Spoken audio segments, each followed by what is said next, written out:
Whoa, whoa, whoa. Journaling 4 times a day? I barely have enough motivation to journal once a day. Look, set your motivational crisis aside, and first let me explain why this is helpful and what it even looks like. By the end of this video, you will have learned a new method of journaling and why it's helpful for certain people. Here are 3 things to remember. 1, this method of journaling helps you remember things. 2, this can help you build other habits. And 3, it helps you define your life. 1. This helps you remember things. I forget everything. Journaling like this gives me space to remember to write things down. Oftentimes, I will randomly feel like I'm forgetting something. More often than not, I can pull out my journal, which is on my phone, and be like, oh, yeah, that's what I was forgetting. The frequency of journaling 4 times a day makes it so much easier to remember to write things down. This is super helpful for your brain because it basically gives you an external hard drive to store information on. Your brain is already super busy processing the chaos of the 21st century life. Easing the burden of keeping track of miscellaneous details by journaling them instead will lessen your stress and increase your brain's productivity for other things. 2.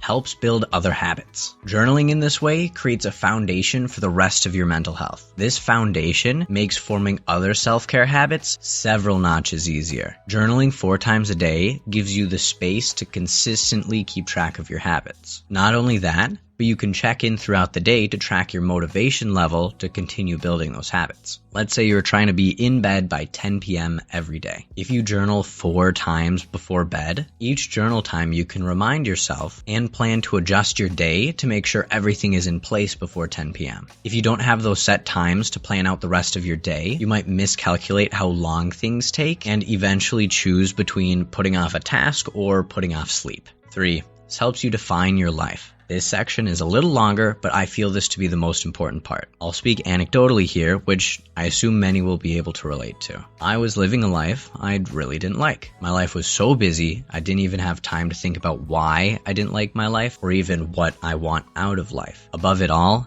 I didn't have enough time to figure out what to do about it. This resulted in me stumbling upon thinking time every weekend late at night trying to fall asleep. I fondly refer to this time as my existential crises time, where I would fervently beat myself up over the stress I endured throughout the week and anguish over my apathy to do anything about it. These crises were always followed by some superb plan to right my life and create an ambitious and productive lifestyle. Were these plans followed through?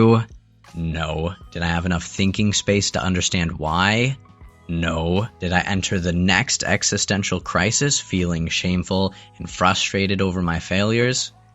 Oh yeah. This is what ultimately led me to journaling in this way. The frequent check-ins helped me break up my weekly crises into smaller 4 times a day crises that were actually manageable and led to solvable problems. My ambitious plans actually started working, and I created a lot more time to breathe and feel alive. Now, what does this look like? First, let's break down the purpose of journaling into 2 parts, and then we will structure that into a clear format. One purpose is for mundane documentation. Here, we can break down mundane documentation into 2 parts: what you did in the past and what you need to do in the future. This can look like, I did a load of laundry. Tomorrow I need to shower and shave before going to work. There we have the past and the future. The second purpose of journaling is expression. Being able to take the messy scribble of emotions you have and be able to organize them into coherent words on a page or screen can be a cathartic experience. There are multiple forms of emotional expression, but not all are easily available. If we are able to journal 4 times a day, this gives you 4 chances to express any built-up emotions that need regulating. To review, this method of journaling has helped me remember tasks I otherwise would have forgotten and regulate difficult emotions I otherwise would have pushed down and ignored. Lastly, before I show you a format for how you can journal, let's talk about when I journal throughout the day and how you can adapt that to your own schedule. This schedule is for during the work week. During the weekends, my journaling is more sporadic. I journal first thing in the morning, during my lunch break at work, after work, and before bed. I work from 8 to 5 like a lot of people in America do.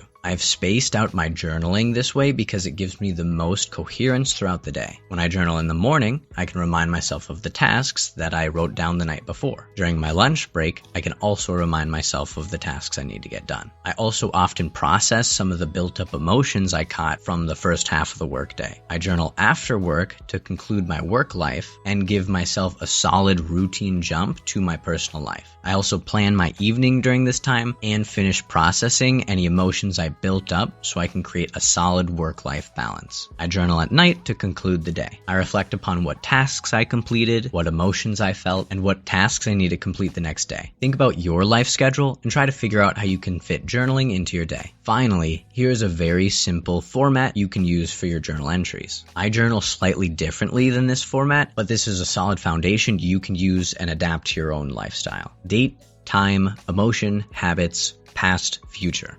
Very minimal, only 5 things. Date time helps you remember when you did stuff. Emotion, here you can pause and reflect on if you are feeling any strong emotion and write that down. This could be content, frustrated, excited, etc. Habits. This is your time to document your desired habits and how you're able to plan them out the rest of the day. This can be need to remember to brush teeth because you always forget or something. Past. This is where you can do the documenting and expressing part of journaling. Future is where you can write down the tasks you need to remember. Now let's look at 2 examples. I color-coded when the journal entry covers something in the format. This entry is probably the last entry in the day, the one before bedtime. March 19th, 2023, 10:03 p.m. Feeling peaceful and content.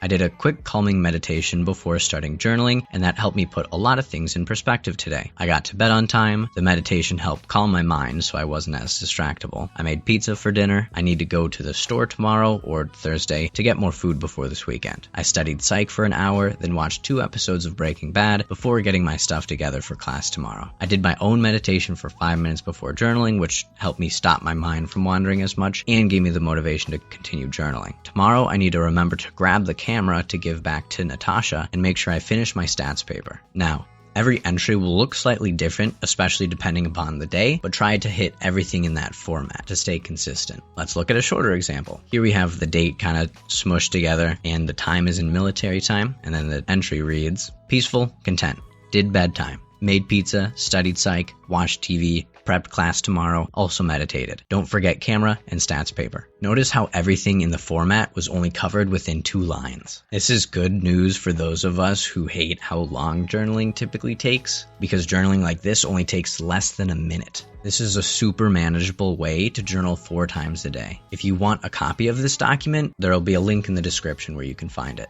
This minimal amount of effort will help you remember things, build habits, and give you space to regulate your emotions and reflect upon what you truly want in life. If you want a peek into my own actual journal to see how I format my entries, I made a video that talks about that. If you find it difficult to stay consistent with journaling or aren't finding any motivation to journal, I made a video about that as well. That's all.